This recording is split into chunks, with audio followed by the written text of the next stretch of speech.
तो hi friends, welcome, नमस्कार, नमस्ते। यार इसी लोग इसी तरह जोड़ता है अन्यथा लोग। हाँ, नमस्ते। चलिए शुरू करते हैं। हंसते हंसते। तो डिजिटल एजुकेशन का हमारा यह कितना है पार्ट नंबर है हमारा 6। आपने 5 वीडियो देख चुका है, ठीक है। 1 2 3 4 5, ठीक है। पांचवा में मैंने इम्पोर्टेंट जो प्रीवियस ईयर के पेपर थे उसको मैंने शो कराए थे, और इसमें हम आपको दिखा रहे हैं इम्पोर्टेंट क्वेश्चन। वो टोटल 8 क्वेश्चन है, ठीक है। और एग्जाम से पहले लास्ट यही वीडियो है, इसके बाद और वीडियो नहीं दिया जाएगा, ठीक है। और मैं हर वीडियो में फेस नहीं शो करता हूँ। क्यों शो करूँ यार, काम ही नहीं है। बस ये जान लीजिए कि आपको कौन पढ़ा रहा है, कौन दिखा रहा है, ये कभी कभी देख लीजिए, ठीक है। तो अभी मैं क्लास नहीं लूँगा, बिकॉज अभी मैं थोड़ा सा आया हूँ पार्टी से जस्ट, ठीक है। पूरा खाना खाया हूँ पेट भर के, और साइड में चल रहा था पीने का, तो एक गिलास मार भी लिया, ठीक है। तो अभी पढ़ाने के मूड में नहीं हूँ। ये मत सोचिएगा कि दारू पी लिया है, नहीं नहीं। मैंने स्प्राइट पिया है, दारू भी चल रहा था, बियर वगैरह, बट मैं वो सब अवॉइड करता हूँ, ठीक है। शुरू करते हैं। तो ये पेपर है हमारा सैक डिजिटल एजुकेशन। थिकनेस में बढ़ा लेता हूँ। SEC paper digital education semester 1, SKMU Dumka, Kolhan university Chaibasa, Vinoba university Hazaribagh, इन 3 यूनिवर्सिटीज के काम में आएगा। बीबीएम के भी काम में आएगा, बट यहाँ का पेपर आपका ऑब्जेक्टिव फॉर्म में होता है, सो ध्यान में रख के। अभी मैं सब्जेक्टिव फॉर्म में दे रहा हूँ, ठीक है। एग्जाम में पेपर हिंदी इंग्लिश दोनों भाषा में आएगा, सब्जेक्टिव फॉर्म में आएगा इन सभी का। केवल बीबीएम के यू का ऑब्जेक्टिव फॉर्म में आता है, ठीक है। अभी तक जितना एग्जाम हुआ है उसके अकॉर्डिंग मैं बोल रहा हूँ। तो चलिए शुरू करते हैं। पहले मैं फेस को हाइड कर देता हूँ यार, मुझे ना फेस दिखाना अच्छा नहीं लगता है। तो नमस्ते, फेस को हाइड करते हैं, उसके बाद हम इसको शुरू करते हैं, आगे बढ़ाते हैं प्रोसेस, ठीक है। तो देख लिए ना, अब क्या नेक दीजिएगा। चलिए नेक्ट हो तो अभी देना है 10 रुपया। आते हैं हम लोग डायरेक्टली टॉपिक पे। तो यहाँ से हमारा खुल जाएगा, खुल जा सिम सिम, ठीक है। तो क्या क्या है, पहला है हमारा डिजिटल शिक्षा क्या है, डिजिटल शिक्षा के लाभ व नुकसान क्या क्या है ये बताना है, ठीक है। What is digital education, what are advantage and disadvantage of digital education. तो आपको बताना है कि डिजिटल एजुकेशन है क्या। देखिए, ऑनलाइन शिक्षा को ही डिजिटल एजुकेशन कहा जाता है, ठीक है। डिजिटल शिक्षा जिसे हम लोग ऑनलाइन एजुकेशन या ऑनलाइन शिक्षा भी बोल सकते हैं, या ई लर्निंग भी बोल सकते हैं, ठीक है। ऑनलाइन लर्निंग कहा जाता है शिक्षा प्रदान करने के लिए डिजिटल प्रौद्योगिकी, प्रौद्योगिकी मतलब टेक्नोलॉजी, ठीक है। डिजिटल टेक्नोलॉजी जैसे कि मीडिया का उपयोग करना, इसमें कंप्यूटर का उपयोग करना, टैबलेट का उपयोग करना, स्मार्टफोन का उपयोग करना, ठीक है, इंटरनेट का उपयोग करना, इन सभी का उपयोग करके पढ़ाई करना ही डिजिटल शिक्षा है, समझ गए। स्मार्टफोन, कंप्यूटर, टैबलेट, इंटरनेट आदि चीज़ों का उपयोग करके पढ़ाई करना ही डिजिटल एजुकेशन है, ठीक है। जैसे उपयोग करके ऑनलाइन कक्षाएं, पाठ्यक्रम और अन्य शिक्षण संसाधन उपलब्ध कराना शामिल है। डिजिटल शिक्षा के कई लाभ हैं, जैसे कि सुविधा आपको घर तक पहुंचती है, फ्री में मैं पढ़ा रहा हूँ, इसी तरह से बहुत सारे टीचर फ्री में पढ़ाते हैं, ठीक है। हालांकि I am not a teacher, I am your friend, और मुझे अपना दोस्त ही मानिएगा, ठीक है। जैसे सामाजिक अलगाव और तकनीकी समस्याएं। डिजिटल शिक्षा के क्या क्या लाभ है अब देख लीजिए, ठीक है। मैं यहाँ पे सरसरी निगाह से आपको पढ़ा रहा हूँ।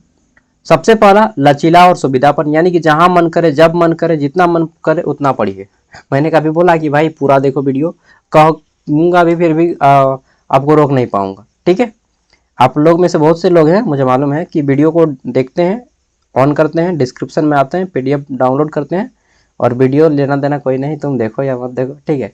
मतलब तुम्हारा आप में से बहुत से लोग ऐसा करते हैं, मुझे मालूम है, ठीक है। बट कोई नहीं, जिसको जैसा मन करे वैसा वैसा पढ़ाई कीजिए, मैं फुल आपको छूट देता हूँ भाई, ठीक है। नेक्स्ट है आपका लागत प्रभावशीलता, आगे देख लेते हैं। तो फिर आता है हमारा आकर्षक, यानी कि देखने में भी आकर्षक लगता है।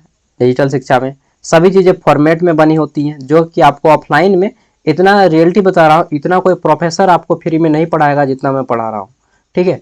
क्योंकि उन लोग को भाई पैसे की लत लगी होती है। 2 लाख रुपया महीना मिलता है, मतलब लास्ट में, स्टार्टिंग में तो 1 लाख के आसपास समथिंग मिलता है। तो 1 लाख रुपया जब महीना मिल ही रहा है, तो उन लोग उतना मेहनत क्यों करेगा। सिंपल सी बात है, ठीक है। हम मेहनत करके हैं क्योंकि अभी हमें प्रोफेसर अभी हम नहीं बने हैं, लेकिन बनने की क्या बात, छोड़ देंगे नहीं यार, मेहनत करना नहीं छोड़ेंगे, ठीक है। आप लोग का फिर भी क्लास चलेगा, मतलब आप लोग तो उस टाइम पे पास आउट हो जाइएगा। सीमित शारीरिक गतिविधि होती है, मतलब ज़्यादा इसमें आपको फिजिकल वर्क करने की आवश्यकता नहीं है। स्वास्थ्य समस्याएं, जैसे कि इसमें जो है सॉरी, अब हम लोग नुकसान की ओर आ गए ना। डिजिटल शिक्षा के क्या क्या नुकसान है, तो देखिए नुकसान में क्या है कि सामाजिक अलगाव, ठीक है, मतलब आप समाज से थोड़ा सा कट जाते हैं। तकनीकी समस्याएं हो सकती है, जैसे कि मोबाइल में नेट खत्म हो गया तो कभी अचानक से नेटवर्क नहीं पकड़ रहा है, ध्यान भटक जाता है। कभी आप खोलने जाते हैं, पढ़ाई कर रहे हैं, पता चला अरे बाबा एगो आ गया थोड़ा सा एड, तो आपने देख लिया फिर, और आप घुस गए हैं कहाँ पे, तो आप चल गए हैं इधर, ठीक है, नोटी बन गए हैं। समझ रहे हैं बात को, ठीक है। तो आदमी का ध्यान एट्रैक्टिव हो जाता है, और ख़ास तौर पे इस एज में, जिस एज में आप लोग हैं, मैक्सिमम स्टूडेंट कितने से एज के होते हैं, तो 15 से 30 के एज वाले स्टूडेंट ऑनलाइन एजुकेशन करते हैं। 30 के बाद तो पढ़ाई लिखाई हर आदमी छोड़ ही देता है, 30 तो नहीं बोलना चाहिए, 25, ठीक है, 25, 15 से 25 के आदमी, और इस एज में आदमी भटक जाता है। सो इसके भी आपके भी लत होंगे, ठीक है। छात्र की भागीदारी, तो कुछ छात्र इसमें जो है आपका क्या करते हैं, कुछ छात्रों को ऑनलाइन सीखने के लिए प्रेरित करने या कठिन नहीं हो सकती है, उनको घर में डिजिटल मोबाइल नहीं है, या फिर बहुत सारा प्रॉब्लम है, पैसा नहीं है, ठीक है, नेट खर्च करने का, या रील देखने से फुर्सत नहीं मिलता है, वो तो बहुत सारा है, मतलब देखते देखते कब रील्स देखने लगे तो पता नहीं चलता है। तो कुल मिलाकर डिजिटल शिक्षा एक उपकरण है जिसका उपयोग आपके हाथ में है, आप इसे माचिस की तरह यूज कर सकते हैं। इससे आप अपना घर जलाइएगा या चूल्हा जलाइएगा, या आप पे डिपेंड करता है, ठीक है। सब कुछ पढ़ लीजिएगा, अभी मैं पढ़ाने के मूड में नहीं हूँ, बिकॉज यार दूसरा चैनल जो मेरा है सागर साव, आपको मालूम है मेरा एक दूसरा चैनल है सागर साव, जहाँ पे लगभग 75,000 सब्सक्राइबर है, ठीक है। वहाँ पे मैं वैकेंसीज का अपडेट देता हूँ झारखंड के और भारत के। उस पर आज वीडियो नहीं डाला हूँ, डालूंगा इसके बाद जस्ट, ठीक है। दो दो चैनल संभालना होता है, उसके बाद ऊपर से अपना रिसर्च करना होता है, मैं रिसर्च कर रहा हूँ अभी। तो अगला है डिजिटल शिक्षा में कृत्रिम बुद्धिमत्ता क्या है भूमिका निभाती है, ये बताना है कि डिजिटल एजुकेशन में एआई आर्टिफिशियल इंटेलिजेंस की क्या भूमिका है, क्या रोल है, वो बताना है, ठीक है। आगे बढ़ते हैं क्वेश्चन नंबर 3, और क्वेश्चन नंबर 3 जो है हमारा कोविड-19 को लेकर है, कि कोविड-19 में जब आया था उस टाइम से ही ऑनलाइन एजुकेशन शुरू हुआ, रियलिटी बता रहा हूँ, और उससे पहले ऑनलाइन एजुकेशन बहुत कम होता था, ठीक है। जब ये चीज़ आ गया उसके बाद आदमी जो है ऑनलाइन एजुकेशन की ओर भागने लगा, ठीक है, और फिर से लत लग गया हम लोग को, तो उसी टाइम से बढ़ा है। चौथा है ई गवर्नेंस क्या है, तो देखिए सरकारी कामकाज में सॉरी यार क्या बताऊं, पार्टी से खाने के आने के बाद नहीं होता है, ठीक है। मतलब मेरे दोस्त का भाई का शादी, समझ रहे हैं, मेरा दोस्त का शादी हो गया, दोस्त के भाई का भी शादी होने लगा, लेकिन लेकिन आई एम बैचलर। बहुत सारा प्रॉब्लम है यार, क्या बताएं सबकी अपनी अपनी समस्याएं हैं, हालांकि मेरा एज नहीं हुआ ज़्यादा, I am just 23 year old, ठीक है, और नेक्स्ट मंथ में 24 का हो जाऊंगा। चलिए देखते हैं अगर कोई मिल जाए, आगे देख लेते हैं। तो नेक्स्ट है हमारा यहाँ पे, तो अगला पॉइंट क्या है कि कंप्यूटर को परिभाषित करें, कंप्यूटर क्या है। तो हम लोग बचपन से पढ़ते हैं क्या कि कंप्यूटर एक डिजिटल मशीन है जिसकी कोई अपनी बुद्धि नहीं होती, कंप्यूटर एक इलेक्ट्रॉनिक मशीन है जिसकी कोई अपनी बुद्धि नहीं होती है, यही हम लोग पढ़ते हैं, है ना।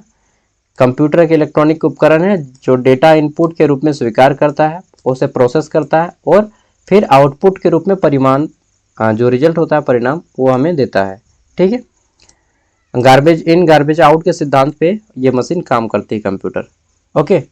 फिर बता दीजिएगा कंप्यूटर क्या पार्ट्स वगैरह का नाम, माउस, सीपीयू, कीबोर्ड, और फिर क्या क्या काम है, सब कुछ मैंने यहाँ पे डिस्क्राइब किया है, ओके। और ई गवर्नेंस वाला ध्यान दीजिएगा थोड़ा सा, ई गवर्नेंस वाला जो क्वेश्चन था, इलेक्ट्रॉनिक गवर्नेंस यानी कि सरकारी कामकाज में कंप्यूटरीकृत कार्यों को लगाना, ई गवर्नेंस है, उसको पढ़ लेना है, सब पढ़ना है आपको, ठीक है। 2 घंटा में ना आप सब पढ़ लीजिएगा, 2 घंटा, बस 2 घंटा टाइम दीजिए, पूरा का पूरा पीडीएफ आप चाट जाइएगा, ठीक है। अगला है कंप्यूटर नेटवर्क क्या है, इंटरनेट के अनुप्रयोग तथा इसके लाभ और हानि को बताइए। तो आप सभी को मालूम है इंटरनेट का उपयोग आदमी को अकेला बना रहा है, आजकल गुलाम बना रहा है, मोबाइल का गुलाम बन रहा है, अंग्रेजों की गुलामी से छूटे तो मोबाइल का गुलाम, ठीक है। गुलाम वही नहीं बनेगा जिसका सेल्फ कंट्रोल रहेगा, ठीक है, खुद पे नियंत्रण रखो बॉस। चलिए साइबर सुरक्षा क्या है, साइबर सिक्योरिटी क्या है, इसके बारे में महत्व बताइए। तो मुझे लगता है झारखंड का आदमी, ठीक है, जामताड़ा देवघर इस सब का आदमी को बताने की जरूरत नहीं है साइबर सुरक्षा क्या है। ठीक है, अमिताभ बच्चन खुद परेशान है, जामताड़ा वाले लोगों ने अमिताभ बच्चन को भी नहीं बख्श कहा है उसको भी ले लिया लपेटे में। ठीक है, चलिए, तो सबको मालूम है कि साइबर सुरक्षा कंप्यूटर नेटवर्क डिजिटल जानकारी को साइबर हमलों से बचाने का एक अभ्यास है। ठीक है, इसमें क्या कहते हैं कि हमलावर जो है आपकी जानकारी, गोपनीय जानकारी को वो आप तक ले लेते हैं किसी तरह से। ठीक है, किसी भी तरह से ले सकते हैं और फिर आपको कई तरह से ब्लैकमेल करते हैं, या तो आपके फाइनेंशियल अकाउंट पे अटैक करते हैं, या फिर आपको बहुत तरह से ऑनलाइन फ्रॉड करके आपको ठगने का काम करते हैं। ठीक है, हो सकता है आप जब यूट्यूब में 18+ कंटेंट देखते हो तो अचानक से एक पॉपअप खुल जाता है सीबीआई का और लिखने लगता है कि यू आर अंडर अरेस्ट। ठीक है, फाइन लिख देगा 25,000 रुपया। मेरे साथ हुआ है। ठीक है, मेरे साथ हुआ है एक बार ऐसा, तो मैंने कुछ नहीं किया, बस एंटर का बटन दबाया। शुरू में तो डरा, फिर यूट्यूब में वीडियो देखा तो ये लगा कि इन लोग फ्रॉड कर रहा है। ठीक है, 25,000 रुपया फाइन, सीबीआई और पुलिस का सायरन बजने लगता है। ठीक है, चलिए, तो इस सब से बच के रहिएगा, क्योंकि मुझे मालूम है इस एज में आप सभी इसके आदत हैं। ठीक है, तो इस सब से बचना है बॉस। कोई बोल देगा कि आपके पिताजी या आपका भाई या आपका तस्वीर दिखा के या नाम वगैरह सब बता के कि आपको जो है बॉर्डर पे या किसी जगह पे ये पाया गया है, आपका ड्रग्स पाया गया है, पकड़ा गया है, आपका प्रोडक्ट पकड़ा गया है। ठीक है, आपका पार्सल था वो पकड़ा गया है, या आपके घर में कोई बीमार हो गया है, तो आप जल्दी से आप हमें ये डेट अपना अपना ये सारी चीज़ें बताइए। कोई कुछ नहीं बताएगा। इवन यहाँ तक कि कुछ लोगों को एसएमएस आएगा कि आपके फ़ोन में मैंने गलती से 7500 रुपया या कुछ अमाउंट डाल दिया है, आपके मोबाइल पे गलती से मैंने इतना पैसा भेजा है, कृपया मुझे वापस भेजें, और आपको एसएमएस भी आ जाएगा। ठीक है, इस झांसे में मत पड़िएगा, गलती से कोई पैसा नहीं भेजेगा। वो जो एसएमएस आता है वो फ्रॉड एसएमएस रहता है। ठीक है, तो एसएमएस आएगा, गलती से उसको ध्यान में रखना है। ओके, क्यों? क्योंकि वो जो एसएमएस आ रहा है ना, वो खुद से बनाया गया एसएमएस है। ठीक है, उन लोग भेजता है। आप एक अपना अकाउंट चेक कीजिए, गलती से भेजा है, बोलिए आप मेरा घर आइए, तब मैं आपको पैसे दूंगा। ठीक है, ओके, तो किसी भी तरह से आपको डरना नहीं है, एकदम उसको 3-13 करके सुना देना है। इलेक्ट्रॉनिक शासन में G2C यानी कि गवर्नमेंट टू सिटीजन, यानी कि सरकार से लेकर जनता तक, और गवर्नमेंट टू बिजनेस यानी कि सरकार से लेकर बिजनेस व्यापारियों तक, और गवर्नमेंट टू एम्प्लॉय, ठीक है, यानी कि सरकार से लेकर आपके कर्मचारी तक, और एक होता है, मैं भूल गया, गवर्नमेंट टू गवर्नमेंट, G2G। ठीक है, गवर्नमेंट से लेकर गवर्नमेंट तक, इन सभी की क्या भूमिका है और क्या अर्थ है, ये आप लोग पढ़ लीजिएगा। ठीक है, और लास्ट में छोटा छोटा पॉइंट है, इसमें है राष्ट्रीय डिजिटल लाइब्रेरी। कौन फोन कर दिया यार? देखिए साइबर फ्रॉड का ही नंबर आया है, लाल लाल उठ रहा है। चलिए उसको कर देता हूँ खत्मा, पागल कर देगा नहीं तो।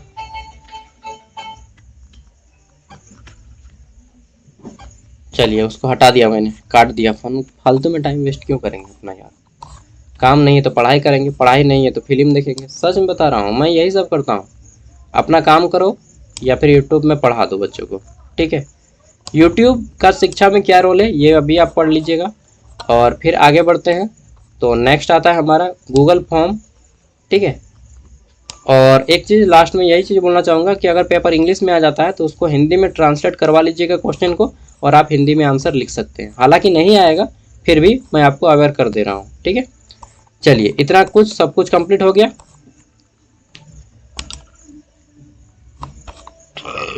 और एक चीज़ बताना चाहूँगा, 1 मिनट, ये कितना पेज का पीडीएफ है जी? 27-28, जस्ट वेट अ मिनट। ठीक है, ये मेरा 28 पेज का पीडीएफ है ना, ओपन हो जाओ यार, 1 मिनट रुकिएगा। हाँ, ये है 27 पेज, 28 पेज। चलिए मैं जो बोल रहा था, चलिए सब कुछ हो गया। ये पीडीएफ मैं दे दूंगा वीडियो के डिस्क्रिप्शन में। जिसको पेमेंट करना है 10 रुपीज़, वो आप लोग QR कोड मैं दे दूंगा वीडियो के डिस्क्रिप्शन में, इसी पीडीएफ में। जिनको करना रहेगा 10 रुपया, आप खुशी मन से अगर समोसा खाने में देने का मन है तो दे सकते हैं। अदरवाइज मुझे मतलब पैसे के लिए कभी मैं आपको रोकूंगा नहीं कि पैसे के लिए आपका पढ़ाई रुक जाए। ओके, धन्यवाद इस वीडियो को देखने के लिए, दिल से धन्यवाद। Thank you. जोहार दोस्तों, आप लोग पढ़िए और हम सब मिलकर झारखंड को आगे बढ़ाएंगे, शिक्षित बनाएंगे। नमस्कार।